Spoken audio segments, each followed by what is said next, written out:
Calm down, everybody calm down, everybody calm down. The Habs have just defeated the Bruins. The Bruins, who are probably one of, if not the best teams in the league, not just in terms of the stats, but in terms of how they play. Montreal, what a finish. The Habs have defeated the Boston Bruins 5-4 in regulation. And for Claude Julien, this is a pretty big one as well. Overall, this has just been an absolutely crazy game. Right now, I'm watching the Canucks game because that's on right now too, so I'm going to see if I can speed right through this little commentary. But 5-4 is the score here, and we have ourselves a lot of storylines coming out of this game. And it all starts immediately, right off the bat, because Victor Mete gets another goal. In fact, Victor Mete actually is an elite sniper, I will say that myself. The first goal comes into the game. It's Petry who has it at the left side. He throws it into the middle, and it bounces up at the hash marks, and then, what do you know, it's Victor Mete who comes right in from the point. He takes a shot, it goes in. What a great shot by Victor Mete, what a great start to this game for the Canadiens, and all of a sudden it's 1-0. The Habs have the lead on one of the best teams in the league. It happens to be Boston, and it's Victor Mete. What a great start. And this one happens because Petry has it. He has 7 assists on the year. It actually bounces off of Armia's skate in the slot, so he picks up a 4th assist on the year for him as well. And it's Mete's goal, his 2nd of the year, 2nd of his career, and all is looking good until, okay, David Pastrnak. 14 minutes into the first period, Pastrnak ties the game on the power play. It's his 15th goal in the year, assisted by who else? It's Krug and Bergeron. Krug is at 10 assists. That guy is absolutely nuts. David Pastrnak has 15 goals on this season. How incredible does that sound? But then the Canadiens actually don't go down without a fight. Give it 2 more minutes, and all of a sudden, Tomas Tatar comes in on the rush, actually, and then he beats Tuukka Rask. Tuukka Rask, mind you, is probably the best goalie in the world right now. Shea Weber feeds it over to the other D-man. It's sent up forward. All of a sudden, Tatar brings it in over the line. He takes a nice shot. It beats Rask on the glove side, which is really strange. You'd note that Rask probably would be able to stop that, but it beats him anyway. So I'm not complaining. Tatar has 5 goals on the year. Gallagher gets an assist. That's his 6th on this season. And Chiarot gets his 2nd assist on the year, too. He's the guy who fed it up to Gallagher. So a really nice transition play, a really nice play starting from the Canadiens' defensive zone, fed up forward into a nice rush, into a nice shot, into a nice goal. Give the Habs that 2-1 lead, baby. Let's continue, because the Canadiens didn't actually let up until the end of the first period, because it's Paul Byron, unassisted, with 3 minutes to go in the first, to give the Canadiens that 3-1 lead. This one is played up forward, and Byron actually has a little bit of trouble settling it down. He picks it up at the blue line, comes in, and it goes right through the 5-hole. That is not a shot that you would want Tuukka Rask to give up if you're a Boston Bruins fan. Seriously, that was a really slow, kind of unintimidating looking shot, and it just squeaked right through, slid along the ice into the wickets there. Give the Habs that 3-1 lead to end off the first period. Things are looking really good, and the Montreal Canadiens all of a sudden have a lead on one of the NHL's best teams, and the team that happens to have probably the most productive line in the NHL right now, aside from the Lotto line, which I'm always going to plug.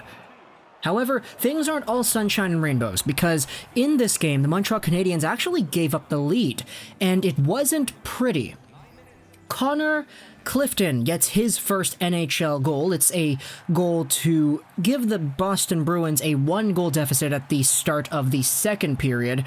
Then Anders Bjork comes in and he ties the game later on with about 2 minutes to go in the second frame. So I'm thinking, okay, it's tied, it's 3-3, there's 2 minutes left in the third, let's start preparing for that third period and let's actually just move on. But wait a minute, oh my goodness, what the heck? Victor Mete! Victor freaking Mete is an elite sniper at the NHL level. He gets another goal this time. It's assisted by Petry and Arturi Lehkonen. Let's talk about this goal a little bit here, because it came just a short little bit after that Boston goal. Petry has it on the right side. He comes in with a shot. Lehkonen picks it up, feeds it back over to Mete. Mete at the left side just throws it towards the goal, and it's in. Victor Mete, man. What an elite sniper. We've been waiting all his career for him to get that first NHL goal. And then all of a sudden, he gets it and the floodgates open. 2 goals for Victor Mete in this game right here against Boston. And the Canadiens end the period up 4-3. What the heck? No way. No way. The Canadiens, if they're able to stay solid defensively, which I will give them credit, they were for a good part of this game, then they honestly do have a chance of beating one of the NHL's best teams. And it happens to be Boston. Hey, that's a win-win, right? Divisional points, a rival team, and an overall win for the Habs. That's a win-win-win, isn't it? But don't speak too soon, because 3 minutes into the third period, Sean Kuraly gets his first goal on the year, and this one is kind of demoralizing. It immediately ties the game. It's a stuffed puck. He gets the puck at the side of the net and pulls it into Carey Price's left foot pretty much, and he just shoves it in there. A really ugly looking goal from a goaltending standpoint, and I will say that Carey Price wasn't amazing tonight, but still, after this goal, pretty much for the remainder of the game, Carey Price was on top of his game, making sure that the Bruins weren't able to get that 5th one. But everybody was saying it on Reddit. Everybody was saying it on Twitter. This was the best game that Claude Julien has coached all year. And it happens to be against Boston. And it happens to be in a really, really tight game in Montreal in regulation. So there's not even a pity point here. And then, with 11 minutes to go in the third period, it's Ben Chiarot. Heck yes, boys.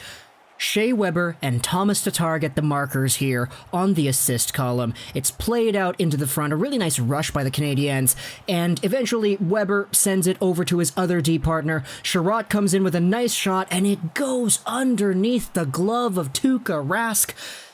This is a goalie that is probably the hottest goalie in the world. I already said that, but Tuukka Rask has been so supernaturally good this year that seeing this game where he honestly kind of cracks a little bit and he shows the vulnerabilities of being a human being, it feels really good as a Canadiens fan to see these goals. Weird goals that slip underneath the glove or right through the 5-hole. Goals that the best goalie in the league in a normal circumstance mostly wouldn't give up. So the fact that the Canadiens got a few goals that were really just, what the heck, how did you not save that Tuukka Rask kind of goals, feels really good, doesn't it? Hey, I'm a Canucks fan, I'm a Habs fan, I don't like Boston, so ultimately, that stands as the game-winning goal. There are no more goals scored after this one, but there is no lack of action to end off tonight's slobber knocker of a fest right here. The end result sees the Canadiens taking things with a 5-4 win, and honestly, the Canadiens played a really good shutdown game towards the end. Now, of course, there were some really good vulnerable moments for the Canadiens where the Bruins just either shot it up too high or it deflects out a play or something like that. And I will say the Bruins did look super dangerous in the last minute or two that they had the empty net. I was just clinging onto my teeth for that one. But still, the Habs get it done. They do the smart play. They chip it out to center. They don't get the icing. They stay hard on the puck. They block those passing lanes. They do all the proper things. And Claude Julien honestly deserves some mega props for getting this win against his old team.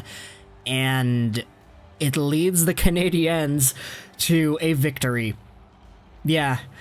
Final shots on goal is 31-5 for Montreal, and neither goalie was amazing. Tuukka Rask had an 8.39 save percentage. That's not good. Carey Price, he was down at an 8.4 save percentage, so that is not good as well. But seriously, though, this was an entertaining game. It's always a slobber knocker between Montreal and Boston. I'm just kind of surprised this one was on a Tuesday. This is a legit, Saturday night classic matchup right here, so hey, if we have more games like this on the weekdays, it makes my life a little bit more interesting. So I hope you enjoyed this video. Soldier 99, and bye.